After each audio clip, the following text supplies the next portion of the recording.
HIV பாதித்த பெண் ஊழியரை பாலியல் பலாத்காரம் செய்த மர்ம நபர்.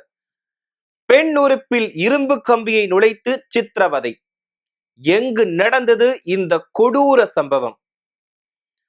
ஆந்திர மாநிலம் மாசர்லா பகுதியில 35 வயது மதிக்கத்தக்க அரசு பெண் ஊழியர் தனியா வசிச்சுட்டு வராங்க. இந்த நிலையில சம்பவத்தை அன்னைக்குமே பெண் ஊழியர் வீட்டுல இருந்திருக்காங்க. அப்போ ஒரு மர்ம நபர் குடிக்கிறதுக்காக தண்ணீர் கேட்டிருக்காங்க.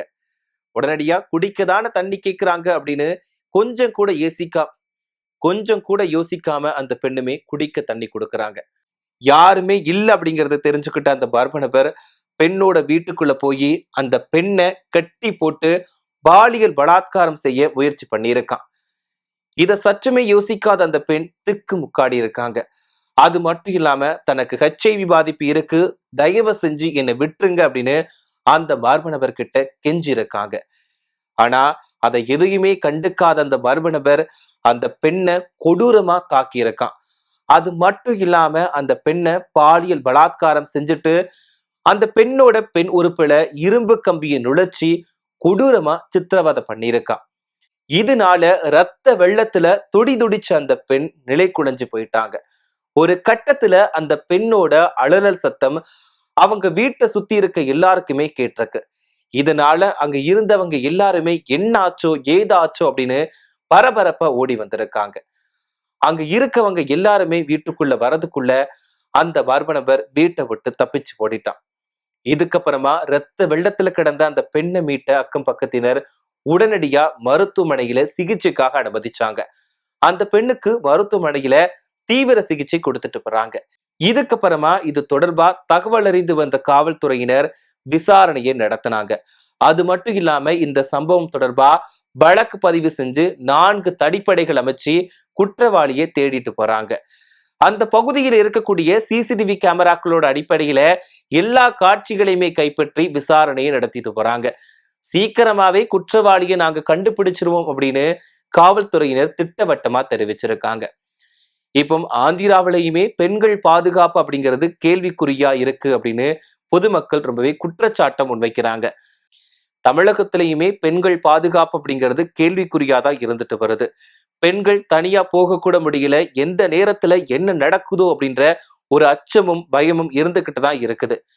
வீட்டை விட்டு தனியா பெண் போனாங்க அப்படின்னா அந்த வீட்டுல இருக்கக்கூடிய பெற்றோர்கள் பெண்ணுக்கு என்ன நடக்குமோ ஏது நடக்குமோ அப்படின்ற அச்சத்தோட அந்த பெண் வீட்டுக்கு திரும்பி வர வரைக்கும் பயமாவே இருக்கிறாங்க.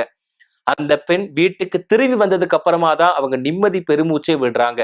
அந்த அளவுக்கு பெண்களுக்கு பாதுகாப்பு இல்லாத சூழல் தான் நிலவுது. பெண்களுக்கு மட்டுமே இல்ல, குழந்தைகளுக்குமே பாதுகாப்பு இல்லாத சூழல் தான் இன்னைக்கு வரைக்கும் இந்த சமூகத்துல நிலவிக்கிட்டு இருக்குது.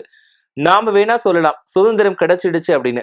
ஆனா முன்னொரு காலத்துல பெண்கள் தங்க நகைகளை போட்டுட்டு யாருமே இல்லாம தனியா போயிட்டு எப்படி திரும்பி வராங்களோ அன்னைக்குதான் சுதந்திரம் கிடைச்சதுக்கு அர்த்தம் அப்படின்னு சொல்லுவாங்க. ஆனா இன்னைக்கு இருக்கக்கூடிய காலகட்டங்கள்ல பெண் ஒரு தந்தை கூடவோ ஒரு சகோதரன் கூடவோ ஒரு நண்பர் கூடவோ சேர்ந்து போறதுக்கே ஒரு தைரியம் இல்லாத சூழல் தான் இருக்குது. ஏன்னா ஒரு சிலர் பெண்கள் கூட இருக்கக்கூடிய ஆண்களை அடிச்சு போட்டுட்டு அந்த பெண்களை சித்திரவதை பண்றாங்க. இந்த சம்பவங்கள் தமிழ்நாட்டுல அதிகமாவே நடந்திருக்குன்னு சொல்லலாம்.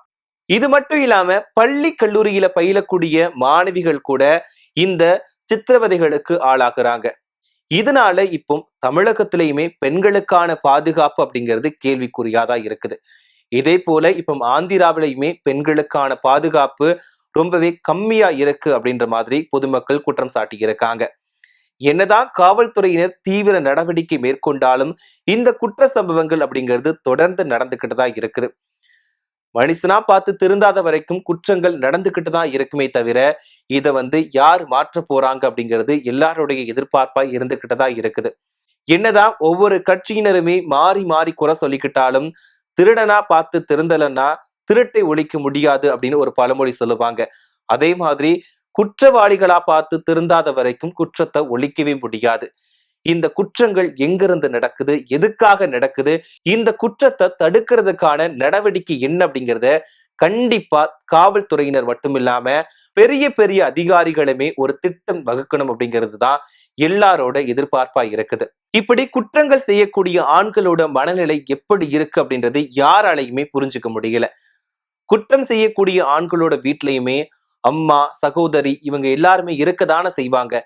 எப்படி இன்னொரு பெண்ணை தவறான கண்ணோட்டத்துல பார்க்க முடியுது, அது மட்டும் இல்லாம அந்த பெண்ணுக்கு எப்படி பாலியல் துன்புறுத்தல் கொடுக்க முடியுது அப்படின்றதுதான் எல்லாரோட ஆதங்கமா இருக்குது.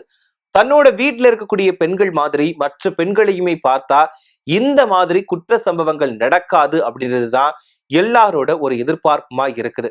ஆனா இது இன்னைக்கு வரைக்கும் தொடர்ந்து நடந்துகிட்டு தான் இருக்குது. நாளுக்கு நாள் ஒவ்வொரு செய்திகளுமே இது சம்பந்தமா வந்துகிட்டு தான் இருக்குது. பெண்களுக்கான பாதுகாப்பு என்னைக்கு முழுமையா கிடைக்குதோ அன்னைக்குதான் சுதந்திரம் கிடைச்சதுக்கான முழு அர்த்தமும் இருக்குது அப்படின்றதுதான் எல்லாருமே சொல்லிட்டு போறாங்க. சோ இந்த மாதிரி தவறுகள் பண்ணக்கூடியவங்களுக்கு என்ன தண்டனை கொடுத்தா நல்லா இருக்கும்?